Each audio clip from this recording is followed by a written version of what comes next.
نحمده ونصلي ونسلم على رسوله الكريم اما بعد فاعوذ بالله من الشيطان الرجيم بسم الله الرحمن الرحيم محمد رسول الله والذين معه اشداء على الكفار رحماء بينهم صدق اللہ العظیم۔ اللہ تعالیٰ کو اپنے حبیب صلی اللہ علیہ وسلم سے کمال درجے کی محبت ہے۔ اللہ تعالیٰ نے اپنے محبوب صلی اللہ علیہ وسلم کو جو بھی عطا فرمایا ہے با کمال عطا فرمایا، مثلاً زمانہ، علاقہ، قوم، قبیلہ، خاندان، گھرانہ، جسم، حسن و جمال، بچپن، لڑکپن، جوانی، ازواج، آل و اولاد، مزاج نبوت، ختم نبوت، قرآن، سنت، دین، علم و عمل، اخلاص و تقوی، للہیت و خشیت، معرفت و قربت، وفا و ایفا، تبلیغ و صبر، تحمل و بردباری، عفو و درگزر، حوصلہ و استقامت، آیات و معجزات، اسراء و معراج، ہجرت، غزوات، فتوحات، عبادات، معاملات، اخلاقیات، معاشرات، حجرہ و مسجد، حیات و وفات، حیات بعد الوفات، مدفن و مسکن، شفاعت، جنت، قرب الہی کے درجات و مقامات۔ جب ہر چیز ہی با کمال عطا کی ہے تو کیا جو جماعت عطا کی ہے کہ وہ درجہ اسباب میں جن پر مقاصد نبوت کی تکمیل منحصر ہے وہ با کمال عطا نہ کی ہوگی؟ یقیناً وہ بھی، بلکہ اس کا ایک ایک فرد خدا کا انتخاب بھی ہے اور با کمال بھی ہے۔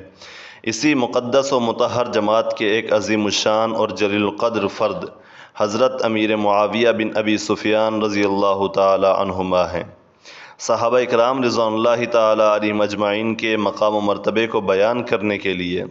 جس قدر آیات قرآنیہ موجود ہیں، ان تمام آیات قرآنیہ کا مصداق سیدنا امیر معاویہ بن ابی سفیان رضی اللہ تعالی عنہما بھی ہیں۔ اسی طرح صحابہ اکرام رضوان اللہ تعالی علیہم اجمعین کے مقام و مرتبہ کو بیان کرنے کے لیے جس قدر احادیث مبارکہ موجود ہیں، ان تمام احادیث مبارکہ کا مصداق سیدنا امیر معاویہ بن ابی سفیان رضی اللہ تعالی عنہما بھی ہیں۔ سیدنا امیر معاویہ رضی اللہ تعالی عنہ کے حق میں نبی کریم صلی اللہ علیہ وسلم کے مبارک ارشادات بھی موجود ہیں، چند ایک آپ کے گوش گزار کرنے لگا ہوں۔ نمبر 1، عن عبد الرحمن ابن ابی عمیرۃ رضی اللہ تعالی عنہ وكان من اصحاب رسول الله صلى الله عليه وسلم عن النبي صلى الله عليه وسلم انه قال لمعاوية اللهم اجعله هاديا مهديا واهد به۔ حضرت عبد الرحمن بن ابی عمیرہ مزنی رضی اللہ تعالی عنہ سے مروی ہے کہ اللہ کے رسول صلی اللہ علیہ وسلم نے فرمایا، اے اللہ معاویہ کو ہادی اور مہدی بنا دے، اسے بھی ہدایت نصیب فرما اور اس کے ذریعے دوسروں کو بھی ہدایت عطا فرما۔ اسی طرح جامع ترمذی کے اندر ایک اور حدیث موجود ہے، عن ابی ادریس الخولانی رحمہ اللہ قال لما عزل عمر بن الخطاب رضی اللہ تعالی عنہ عمیر بن سعد عن حمص ولا معاویة فقال الناس عزل عميرا وولى معاوية فقال عمير لا تذكروا معاوية إلا بخير فإني سمعت رسول الله صلى الله عليه وسلم يقول اللهم اهد به۔ حضرت ابو ادریس خولانی رحمۃ اللہ علیہ سے مروی ہے کہ جب حضرت عمر رضی اللہ تعالی عنہ نے عمیر بن سعد رضی اللہ تعالی عنہ کو معزول کر کے حضرت معاویہ رضی اللہ تعالی عنہ کو حمص کا والی مقرر فرمایا تو بعض لوگوں نے کہا کہ عجیب بات ہے کہ عمیر کو معزول کر کے معاویہ کو والی بنا دیا۔ حضرت عمیر بن سعد رضی اللہ تعالی عنہ نے ان سے فرمایا، حضرت معاویہ کا تذکرہ ہمیشہ اچھے الفاظ میں کرو، کیونکہ میں نے اللہ کے رسول صلی اللہ علیہ وسلم سے ان کے حق میں یہ الفاظ خود سنے ہیں کہ اے اللہ معاویہ کے ذریعے لوگوں کو ہدایت نصیب فرما، اب ان کے ذریعے ہدایت ہی پھیلے گی۔ اسی طرح تیسری حدیث نمبر 3، عن العرباض بن ساریۃ السلمی رضی اللہ تعالی عنہ قال سمعت رسول اللہ صلی اللہ علیہ وسلم یقول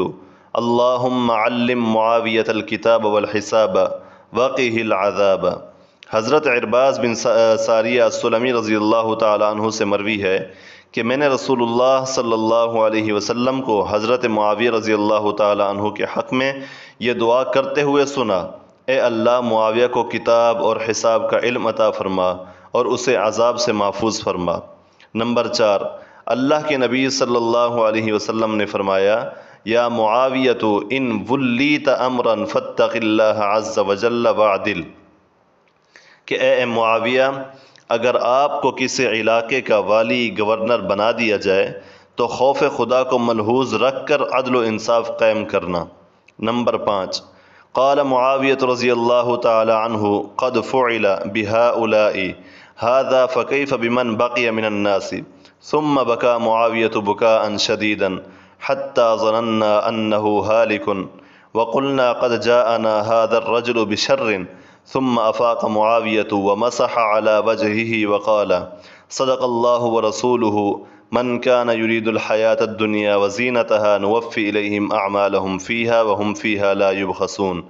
أولئك الذين ليس لهم في الآخرة إلا النار وحبط ما صنعوا فيها وباطل ما كانوا يعملون۔ آپ رضی اللہ تعالیٰ عنہ کے لکھا ہے کہ جلاد شفیہ اصباحی نے حضرت ابو ہریرہ رضی اللہ تعالیٰ عنہ کے واسطے سے ایک حدیث آپ کو سنائی کہ قیامت کے دن عالم، مجاہد اور تیسرا آدمی سخی، ان سے حساب و کتاب لیا جائے گا اور یہ لوگ اپنے فاسد نیتوں کی وجہ سے اس میں ناکام ہو جائیں گے تو ان کو جہنم کی بھڑکتی آگ میں ڈالا جائے گا۔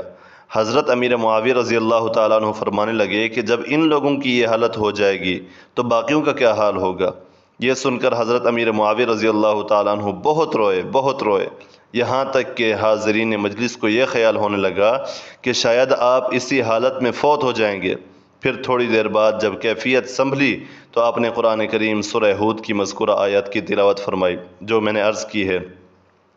حضرت امیر معاویہ رضی اللہ تعالیٰ عنہ کا صحابی رسول ہونا روز روشن کی طرح واضح ہے۔ وہ لوگ جو آپ کے بارے میں بری زبان استعمال کرتے ہیں وہ بھی اس کی حقیقت کا کسی صورت میں انکار نہیں کر سکتے۔